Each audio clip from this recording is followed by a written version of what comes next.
السلام علیکم دوستو، ویلکم ٹو مائی چینل۔ آپ دیکھ رہے ہیں یوٹیوب چینل۔ دوستو اس ویڈیو میں آپ کو ایسی بیماری کے متعلق بتاؤں گا جو آپ مکمل ویڈیو دیکھ کر ہی خود ہی بیماری کے بارے میں ٹریٹمنٹ کر سکتے ہیں۔ چلتے ہیں ویڈیو کی طرف۔ اگر آپ دوستوں نے میرا چینل سبسکرائب نہیں کیا، سبسکرائب ضرور کر لیں تاکہ نیو اپڈیٹ انفارمیشن میڈیکل کے بارے میں آپ تک پہنچ سکے۔ چلتے ہیں دوستو ویڈیو کی طرف۔ اس بیماری کا نام ہے ڈسپیپسیا۔ ڈسپیپسیا کیا چیز ہے، یہ کیوں ہوتی ہے، کس وجہ سے ہوتی ہے، اور اس بیماری سے کون سی علامات ظاہر ہوتی ہے، اور ہمیں کیسے محسوس ہوگا، کیسے فیل ہوگا ہمیں ڈسپیپسیا جیسی مرض ہے۔ ڈسپیپسیا دراصل یہ میڈیکل فیلڈ کی ٹیک کے حوالے سے یہ ورڈز ہے۔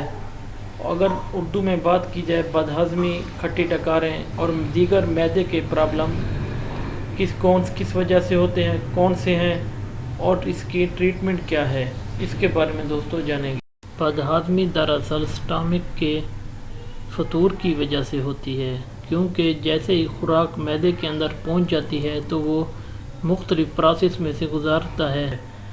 پہنچنے کے بعد اور معدہ سلو پروسیس میں فوڈ کو ڈائجسٹ کر رہا ہوتا ہے، جس کی وجہ سے اتلوں جیسی کھٹی ڈکاریں، بدہضمی اور دیگر معدے میں جلن اور بھی بہت سی وجوہات کی بنا پہ معدے جیسے پرابلم کی وجہ سے ہوتی ہے۔ یہی کھٹی ڈکاریں، بدہضمی اور معدے کی جلن، یہ دوستو ڈسپیپسیا جیسی مرض کی علامات ہے، کیونکہ اس سے صاف ظاہر ہوتا ہے کہ معدے جیسے پرابلم کی وجہ سے کھٹی ڈکاریں، بدہضمی جیسی کیفیت فیل ہوتی ہے۔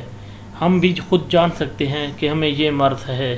اور دوستو ہم یہ جانیں گے معدہ کیوں اس وجہ سے ایسے علامات ظاہر کرتا ہے، جو ہمیں خوراک کو سلو پروسیس میں ڈائجسٹ کرتا ہے، نارمل رفتار سے یا نارمل پروسیس میں کیوں نہیں فوڈ کو ڈائجسٹ کر پاتا۔ اس کی کون کون سی وجوہات ہیں؟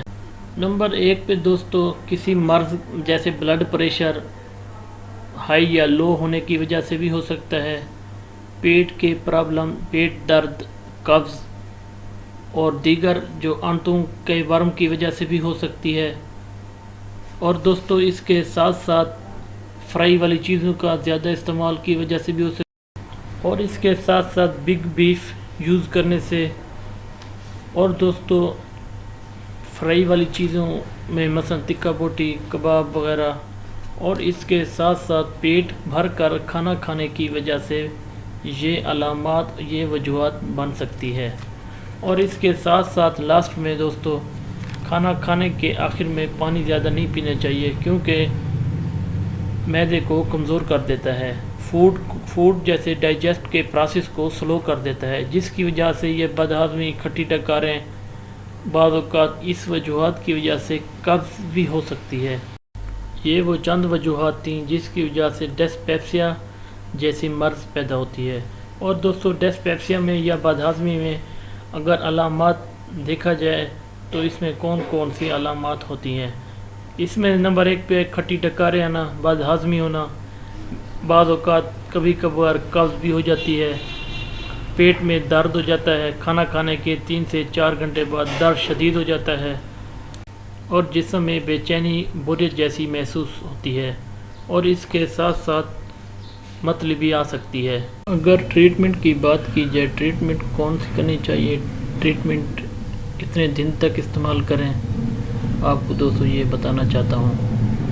نمبر 1 پہ گیوسکن سیرپ میڈیکل سٹور اور فارمیسی پہ آسان سے دستیاب ہے۔ نمبر 2 پہ میوکین سیرپ ہے۔ نمبر 3 پہ اومیپرازول کیپسول استعمال کرنے چاہیے۔ نمبر 4 پہ رائزک ساشے ملتے ہیں جو پانی میں حل کر کے استعمال کر سکتے ہیں۔ جبکہ بڑوں میں دوستو یہ 2 سیرپ استعمال کرنے چاہیے، کیپسول اس کے ساتھ صبح شام استعمال کرنا چاہیے، اور اس کے ساتھ ساشے دن میں 1 مرتبہ استعمال کرنا چاہیے۔ 3 دن تک متواتر یہ میڈیسن استعمال کرنا چاہیے بڑوں کے لیے۔ گیس سیرپ استعمال کرنا چاہیے 3 دن تک، ½ چمچ 3 ٹائم۔